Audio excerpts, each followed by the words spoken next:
Buenas tardes. Hoy vamos a hablar de las principales estructuras del sistema nervioso central.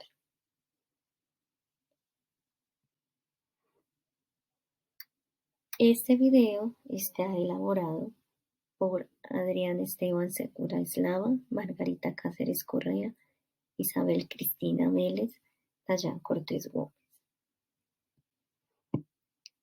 El sistema nervioso es un puente de comunicación entre el cerebro y el resto del cuerpo humano, mediante el cual se da respuesta a diferentes estímulos. De ahí que de cierta manera reaccionemos a diferentes situaciones que se nos presentan cotidianamente. El sistema nervioso es considerado uno de los sistemas más importantes y complejos del ser humano, ya que se encarga del procesamiento de la información a través de la percepción, mediante lo cual damos respuesta a diversos estímulos, permitiendo así que el individuo se relacione con el medio que lo rodea y pueda almacenar información que aproveche más adelante. El sistema nervioso está dividido entre sistema nervioso central, compuesto por el encéfalo y la médula espinal, y el sistema nervioso periférico, compuesto por nervios y ganglios nerviosos. Ambos relacionados estrechamente y que ayudan a dar respuesta efectiva a estímulos dados. La corteza cerebral, también llamada corteza del encéfalo, es una capa externa y densa de sustancia grisácea que cubre ambos hemisferios, tanto el derecho como el izquierdo. Su grosor es de 2 a 4 milímetros aproximadamente y consta de somas. La corteza se pliega con elevaciones conocidas como giros o circunvoluciones y depresiones conocidas como surcos o cisuras. Es la porción más grande del encéfalo. A ella pertenecen 6 lóbulos: el frontal, el parietal, el temporal, el occipital, la ínsula y el límbico. Entre los surcos más importantes encontramos el lateral o cisura de Silvio, el central o cisura de Rolando y el parieto occipital. Está compuesta de cuerpos celulares de las neuronas, las dendritas y los axones. Histológicamente, la corteza cerebral tiene 6 capas: la capa molecular o plexiforme, la capa granular externa, la capa piramidal externa, la capa granular interna, la capa piramidal interna, la capa multiforme y la capa polimórfica. La corteza cerebral tiene 3 áreas funcionales: las primarias, que se encargan de las funciones motoras y sensitivas; las secundarias, que rodean o van alrededor de las primarias y tienen relación estrecha con las proyecciones que vienen desde el tálamo; y área de asociación, que son áreas corticales y corresponden al proceso de estímulos.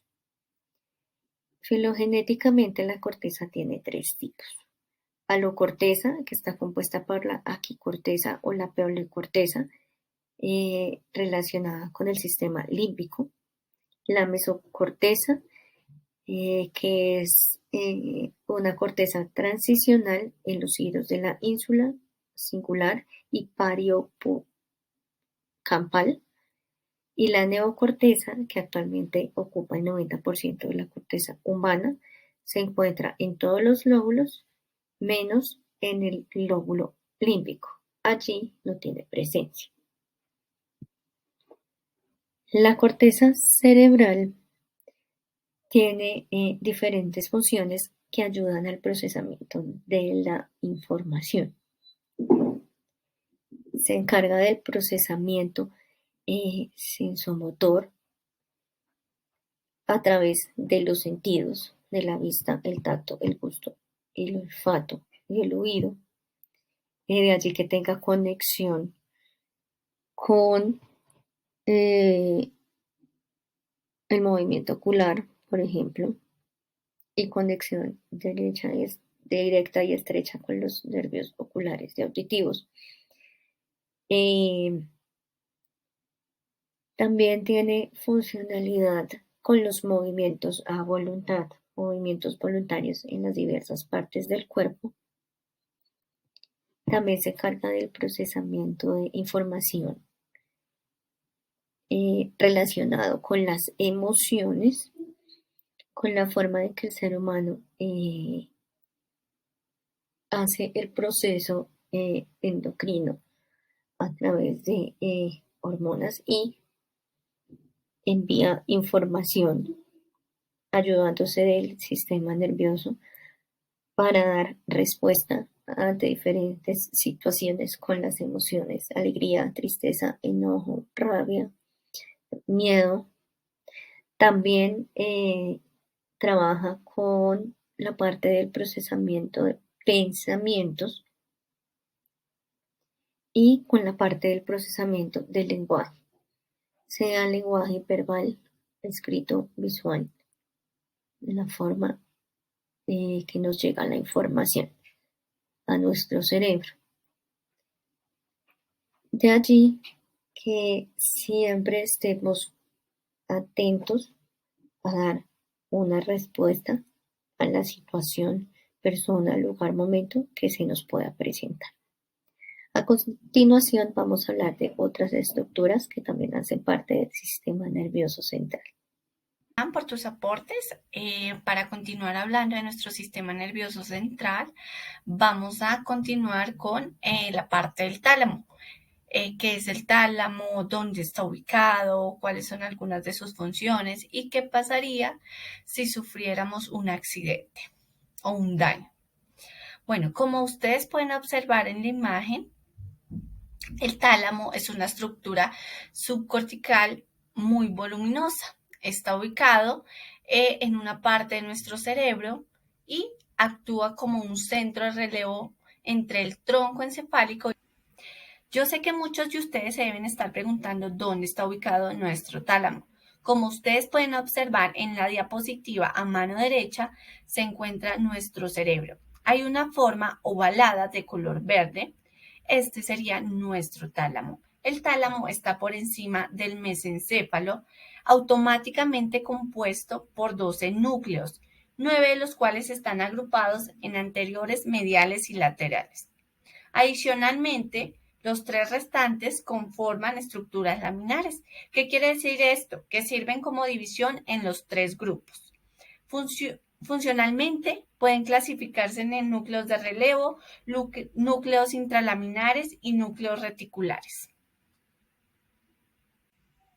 A continuación se explicarán algunas de las funciones que cumple nuestro tálamo. Para iniciar vamos a explicar que es un órgano que se encarga de procesar, integrar y enviar las informaciones tanto sensoriales como motoras y límbicas. También nos ayuda a la integración de la información sensorial. El tálamo se encarga de unificar los estímulos relacionados con la visión, la audición, el tacto y el gusto.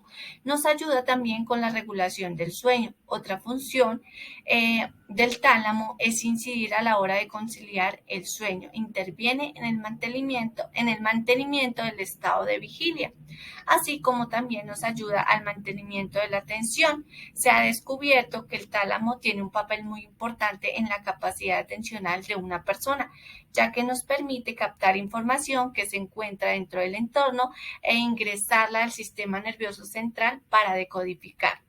También nos ayuda con la regulación de las emociones. Existen una serie de circuitos neuronales que se encargan de transmitir diversas señales nerviosas en forma de mensajes. ¿Qué ocurre si sufrimos un daño talámico? Las lesiones vasculares talámicas se pueden comportar como ictus estratégicos y pueden causar amnesia, disfunciones ejecutivas o disfasias, así como también síntomas comportamentales o psicológicos y causar una demencia vascular.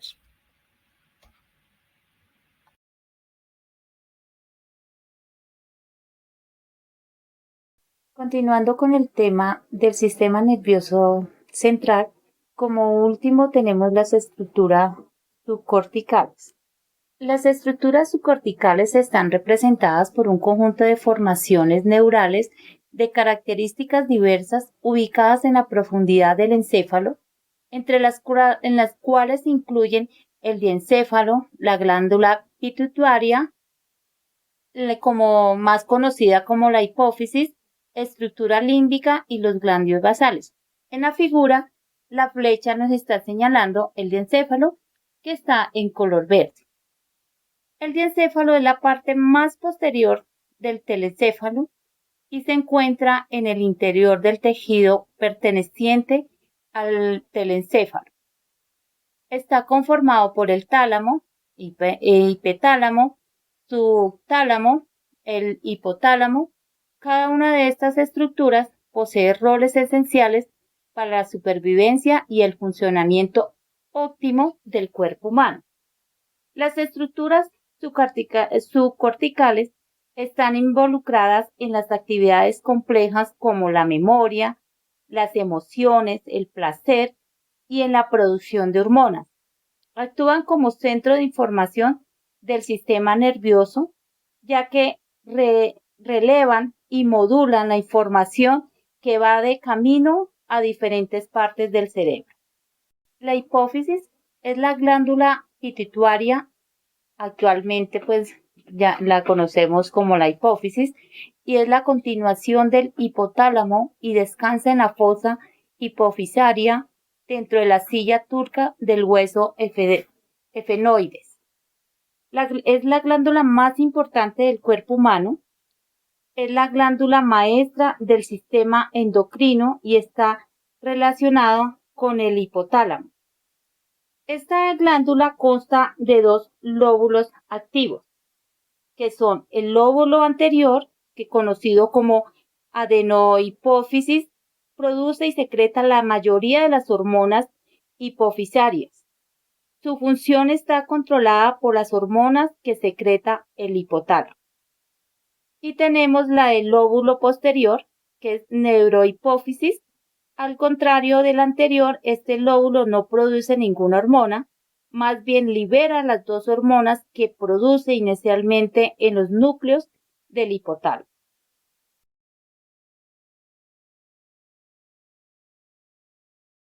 La función principal de la hipófisis es la producción de hormonas que regulan muchas de las funciones y procesos vitales, tales como el metabolismo, crecimiento, maduración sexual, reproducción, presión sanguínea, entre muchas otras. Las hormonas secretadas por la glándula afectan a casi todo el sistema del cuerpo, por ejemplo, las glándulas endocrinas, sistema cardiovascular, sistema digestivo, sistema reproductor. También la falta de producción de hormonas hipofisiarias causan trastornos como la diabetes insípida central. También tenemos que la concentración de las hormonas hipofisiarias se miden con un simple análisis de sangre. La selección de las hormonas hipofisiarias, cuyos valores se desean conocer, depende de los síntomas. En ocasiones, estos valores no se pueden interpretar con facilidad porque varían de forma considerable a lo largo del día y en función de las necesidades del organismo. El sistema límbico constituye una parte antigua del cerebro humano, que está constituido por áreas corticales, subcorticales y tronco encefálica. En una corte sagital del cerebro, el sistema límbico se extiende a través de las caras mediales de los lóbulos temporales, frontal y parietal. Las partes de la corteza cerebral involucradas en las funciones límbicas son colectivamente denominadas corteza límbica. La corteza límbica está formada por el giro del cíngulo, giro parahipocampal, giro orbitario medial, polos temporales de los hemisferios cerebrales y la parte anterior de la corteza de la ínsula. Las estructuras profundas que componen el sistema límbico son la formación del hipocampo, la amígdala, la corteza olfatoria el diencéfalo, los núcleos basales, telencéfalo basal, núcleos sectales y tronco encefálico. El sistema límbico controla el olfato, la memoria, las emociones y la homeostasis corporal. Es decir, que con respecto a las emociones, la función de la amígdala es responder al miedo piramidal y colabora con el ajuste fino de los movimientos voluntarios. Los núcleos basales están conformados por 5 pares de núcleos: núcleo caudado, el putamen, globo pálido, sustancia negra y núcleo subtalámico. La sustancia negra y el núcleo subtalámico no son constituyentes anatómicos de los núcleos basales, pero funcionalmente sí pertenecen. De hecho, la sustancia negra está ubicada en el mesencéfalo, mientras que en el núcleo subtalámico es una parte del subtálamo que se ubica en el encéfalo ventral del tálamo. ¿Cuáles son las funciones de los ganglios basales? Participan en la modulación de los movimientos mediante circuitos de retroalimentación con el tálamo y la corteza cerebral. La importancia de los núcleos basales puede apreciarse en la sintomatología de la enfermedad de Parkinson. Los ganglios basales también se comunican con el tálamo y se efectúa mediante 3 vías. La vía directa, que es excitatoria y es importante en el inicio de los movimientos voluntarios. También tenemos la vía indirecta, que es la inhibitoria y evita movimientos involuntarios. Y la hiperdirecta, que es la manera más rápida de inhibir toda actividad motora y así suprimir movimientos involuntarios.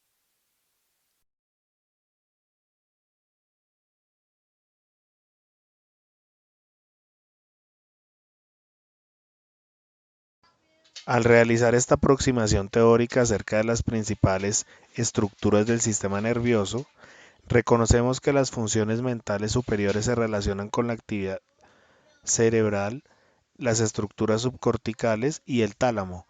Por eso, entender estas estructuras nos permite reconocer cómo pensamos, atendemos, memorizamos, cómo funciona nuestro lenguaje y hasta reconocer cómo se dan las emociones.